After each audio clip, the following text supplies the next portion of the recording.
네, 이번 시간에는 건설공사 기타 사항에 대해서 알아보도록 하겠습니다.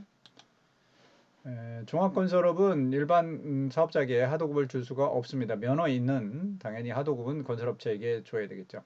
또 무면허 건설업자의 경우에 공사를 아예 못하는 건 아니지만 그 금액에 한도가 있어가지고 건산령에서 8조 1항에서 열거하고 있습니다. 그래서 원도급의 경우에는 원도급 하는 경우는 종합건설 시공업체에서 그 업종을 하면 5천만 원, 또 원도급의 경우에만 할 수가 있죠. 전문건설 업종을 하는 경우는 1억 1,500만 원 미만의 공사를 할 수는 있습니다.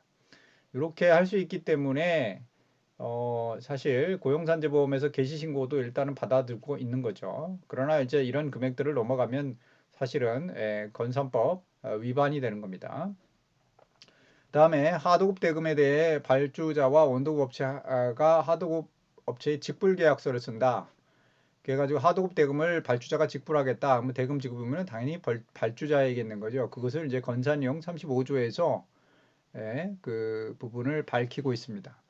그래서 발주자가 하도급 대금을 직접 하수인에 지급하기로 발주자와 수급자 간 또는 발주자와 수급인및 하수인 간의 그 뜻과 지급의 방법 절차를 명백하게 하여 합의한 경우는 발주자에게 지급 의무가 하도급 대금에 대한 지급 의무가 있는 거죠. 그 실무에서 이런 경우들이 많이 있죠.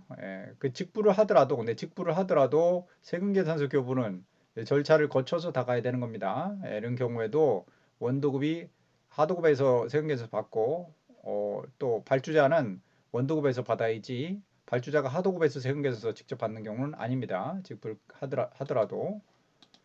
예. 자, 이 부분은 많이들 착각하시니까 어쨌든 주의하셔야 될 것입니다. 세금계산 발행 잘못하면 매입세 불공제, 가산세 상당히 피가 크니까요.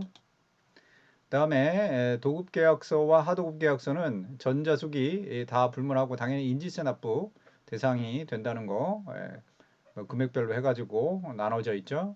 그다음에 건설기계 특구 종사자는 고용보험 새로 들어왔죠. 요거 특구 종사자 고용보험은 자영업자하고 또 특구하고 이중 취득이 가능합니다. 그래서 자영업자로서의 고용보험하고 특구로서의 고용보험을 둘 다 취득을 할 수는 있지만 요거는 무슨 문제가 있냐면 기술인 자격을 가지고 있다면 기술인은 어떻게 합니까? 상시 근로를 해야 되겠죠.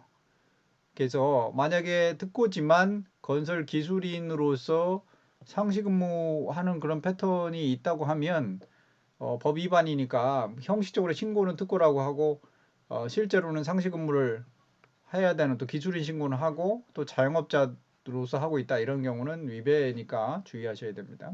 현장 대리인 선임은 당연히 배치 기간 동안에 계약서상 공사 기간 동안에 다 처음부터 끝까지 다 배치를 해야 되지 뭐 일부라도 그 날짜가 빠지는 날짜가 있으면 안 됩니다. 또 공기 연장의 경우에는 뭐 공기 연장은 이제 그 국민연금 건강보험의 경우에는 연장이 필요하죠. 여기서 연장된 도급 계약서가 있어야만 변경 신고 가능하고 아시다시피 이제 그 고용산재는 변경된 도급계약서 없어도 연장을 할 수가 있고 뭐 이렇게 돼 있습니다. 그래서 변경된 도급계약서를 못 받으면 국민연금 건강신고에 있어서 문제가 생기겠죠. 그러면은 이제 현장별로 신고를 못 하니까 그런 경우는 본사로 신고를 하게 되겠죠. 상용직 같은 경우는 용이하지만 일용직 같은 경우는 또 일용직 현장이 아니니까 아무래도 본사로 신고해도 문제가 생기겠죠. 자, 원도급 금액이 증액됐을 때는 어떻게 하냐? 계약 보증서를 추가 발행해야 됩니다. 일단 두 번째 키스콘의 원도급 건설공사 대장을 등록을 해야 되겠죠.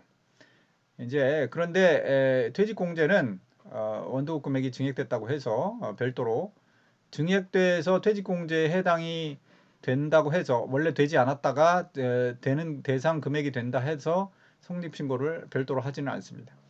또 퇴직공제 부금은 하도급사 외주근로자 거를 다 포함해서 신고 납부를 원도급사가 하니까요. 하도급은 퇴직공제 부금을 신경 쓸 필요가 없겠죠. 근데 이제 물론 승인받은 퇴직공제에 대해 승인받은 하도급은 그거는 이제 하도급이 책임이 있지만 그건 예외적인 경우니까. 그 다음에 건설근로자 고용개선 등의 법률에 따라서 과태료가 부과되니까요. 불이행 시 그렇게 체크하면 되겠습니다.